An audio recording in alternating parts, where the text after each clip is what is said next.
और अब अंतर्राष्ट्रीय खबरों का रुख करेंगे। ईरान और अमेरिका में जिस तरह का घमासान देखने को मिल रहा है, जो प्रदर्शन वहां पर चल रहे हैं, उस सबके बीच में डोनाल्ड ट्रंप का नया बयान सामने आया है। ट्रंप ने कहा है कि ईरान की हालत के लिए खामेनेई जिम्मेदार है और खामेनेई बीमार आदमी है, ये डोनाल्ड ट्रंप कह रहे हैं। ईरान में नया नेतृत्व ढूंढने का वक्त आ गया है, ये भी डोनाल्ड ट्रंप का बयान सामने आया है। तो हिंसक प्रदर्शनों का दौर लगातार ईरान में जारी है और खामेनेई का विरोध जो है वो सीधे तौर पर लोग सड़कों पर उतर आए।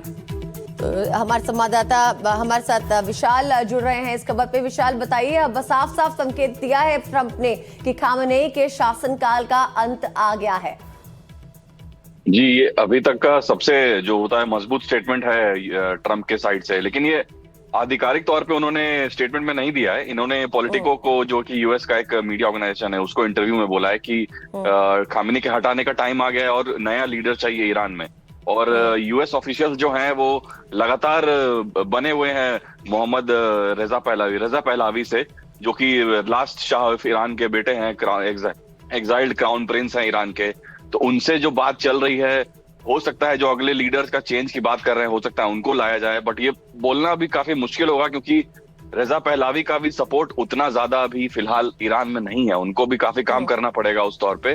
तो ईरान के जो लीडर हैं उनको हटाने का क्या मुहिम होगा, ये सब देखना आप बने रहिए यहाँ पर, होगा। आप हमारे साथ बने रहिए। जिस तरह की बात आप कह रहे हैं कि क्या यहाँ पर रजा पहलवी है जो उनको आगे किया जा सकता है, तो ट्रंप के बयान पर अब खामेनेई जो है उनका भी पलटवार सामने आया। ईरान में हिंसक प्रदर्शन के पीछे डोनाल्ड ट्रंप का हाथ है, ये खामेनेई कह रहे हैं। उनका कहना है कि हम देश को युद्ध की ओर नहीं ले जाएंगे, अमेरिका जैसे साजिशकर्ता देशों को भी नहीं छोड़ेंगे। तो विशाल, यहाँ पर खामेनेई जो है सीधे तौर पर ट्रंप को क्रिमिनल बता रहे हैं, और जिसके बाद ये जो दोनों के इस वक्त बयान सामने आए हैं, वो ये इशारा कहीं ना कहीं कर रहे हैं क्या विशाल, कि अब स्थिति आगे और बिगड़ सकती है दोनों देशों के बीच में?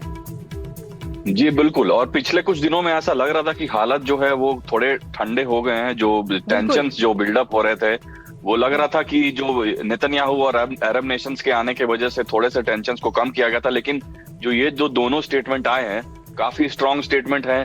अब इसका क्या इम्प्लीकेशन होगा ये देखना होगा। लेकिन जो एक बड़ा कॉन्फ्लिक्ट है वो अभी भी नहीं दिख रहा है कि ऐसा होगा। लेकिन जो दो स्टेटमेंट आए हैं, दोनों ही काफी स्ट्रॉन्ग है और दोनों माने जाते हैं कि ये स्टेटमेंट देते रहते हैं आए दिन। तो इतना सरप्राइज भी नहीं है कि ये दोनों ने ऐसी बात की है। जी बिल्कुल विशाल, बहुत बहुत शुक्रिया विशाल। यहाँ पर आपका, आप लौटेंगे आपके पास। तो ये अलग अलग तस्वीरों के जरिए भी आपको दिखा रहे हैं कि किस तरह से ईरान में 22 दिनों से ये हिंसक प्रदर्शन जो है वो देखने को मिल रहा है। और इन सब के बीच में ईरान के समर्थन में इटली में भी आवाजें उठ रही हैं। खामेनेई ने ट्रंप को यहाँ पर क्रिमिनल बताया है, साजिशकर्ता बताया है, और ट्रंप ने खामेनेई को इस सब के लिए जिम्मेदार बताया है। तो अब आपको यहाँ पर बताते हैं कि कैसे डोनाल्ड ट्रंप और खामेनेई आमने सामने हैं और एक दूसरे पर सवाल उठा रहे हैं, एक दूसरे को धमका रहे हैं। पहले ट्रंप ने जो कहा उसे यहाँ पर आपको बताते हैं। ट्रंप ने क्या कुछ कहा है। ईरान में अब नया नेतृत्व ढूंढने का वक्त आ गया। तो डोनाल्ड ट्रंप यहाँ पर सीधे तौर पर क्या इशारा कर रहे हैं ये समझा जा सकता है। खामेनेई ईरान को तबाही की ओर ले जा रहे हैं, ये भी ट्रंप कह रहे हैं। उनका कहना है कि ईरान के हालात के लिए खामेनेई ही जिम्मेदार हैं।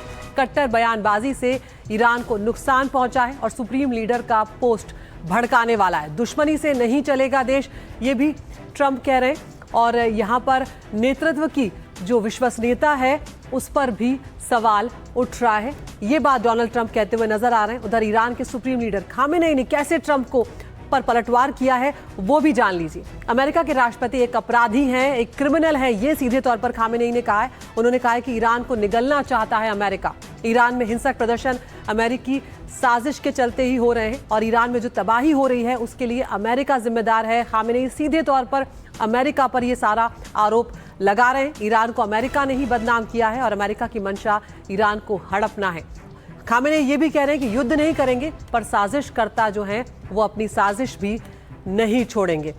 तो यहाँ पर ईरान में तो अब प्रदर्शन थोड़े शांत हो गए हैं, लेकिन अब इटली में ईरान के सपोर्ट में लोग उतर आए हैं और प्रदर्शनकारियों के हक में आवाज उठाते हुए नजर आ रहे हैं। तो देश और दुनिया के अलग अलग हिस्सों में अब ईरान के लिए समर्थन देखने को मिल रहा है।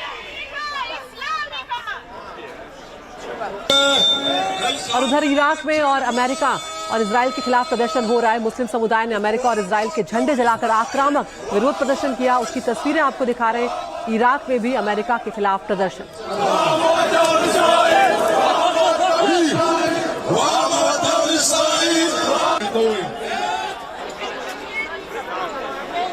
तो ये इटली की तस्वीरें अब आपको हम दिखा रहे हैं कि यहाँ पर भी किस तरह से विरोध प्रदर्शन हो रहा है। ईरान के समर्थन में इटली में लोग उतर आए हैं। तो कहीं फ्रांस में हमने प्रदर्शन दिखाए, कनाडा में दिखाए, अब आप देख रहे हैं इटली में। तो किस तरह से यहाँ पर विरोध प्रदर्शन जो है वो लगातार देखने को मिल रहे हैं यहाँ पर। और अब खामेनेई के लिए किस तरह की मुसीबतें खड़ी हो जाएंगी, ये अपने आप में बड़ा सवाल बना हुआ है। तो ईरान में उठी चिंगारियां पूरे पश्चिमी एशिया में शोला बन चुकी है। एक और बगदाद में अमेरिका और इजराइल के झंडे जलाए जा रहे हैं और दूसरी ओर तुर्की समेत कई देशों में खामेनेई के खिलाफ लोग सड़कों पर उतरकर अपना विरोध दर्ज करवा रहे हैं।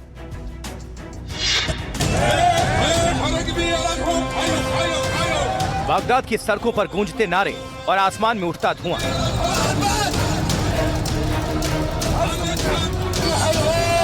ईरान के समर्थन में निकले लोगों ने अमेरिका का झंडा फूंक डाला। इन प्रदर्शनकारियों ने बता दिया कि ईरान के पीछे बगदाद की ताकत खड़ी है। इस दौरान लोगों ने कहा कि हम ईरान की जनता के साथ एकजुटता की घोषणा करते हैं। अगर वहां हमला हुआ तो ये सभी मुसलमानों पर हमला माना जाएगा। ये वक्त ईरान के साथ खड़े होने का है ताकि उसका अस्तित्व बचाया जा सके। दूसरी ओर तुर्की में खामेनेई के विरोध में जमकर प्रदर्शन हुआ। लोगों ने इस्लामिक क्रांति से पहले वाला झंडा लहराकर ईरान के विद्रोह का समर्थन किया। ईरान सरकार भले ही कह रही है कि देश में शांति लौट आई है, लेकिन हकीकत इंटरनेट ब्लैकआउट के पीछे छुपी हुई है। कई दिनों से दुनिया से कटे ईरान के लोग अपने घाव गिन रहे हैं।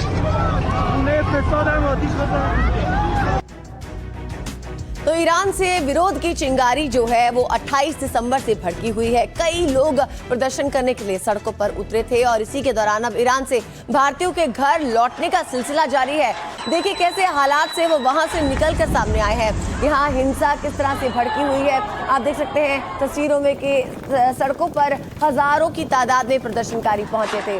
और अगली तस्वीर के में आपको दिखा रहे हैं कि इराक में और खासकर इटली में भी ईरान को लेकर संग्राम छिड़ा हुआ है। इटली में तो यहाँ तक पुलिस वालों के साथ प्रदर्शनकारियों की झड़प तक हो गई और इसी बीच भारतीयों ने यहाँ पर अब एंट्री मारी है। वो स्वदेश वापस लौट आए हैं।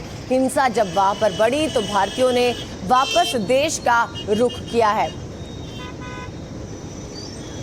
और ये तस्वीरें आप देख रहे हैं। अब अपनों का वेलकम करते हुए लोग एयरपोर्ट तक पहुंचे।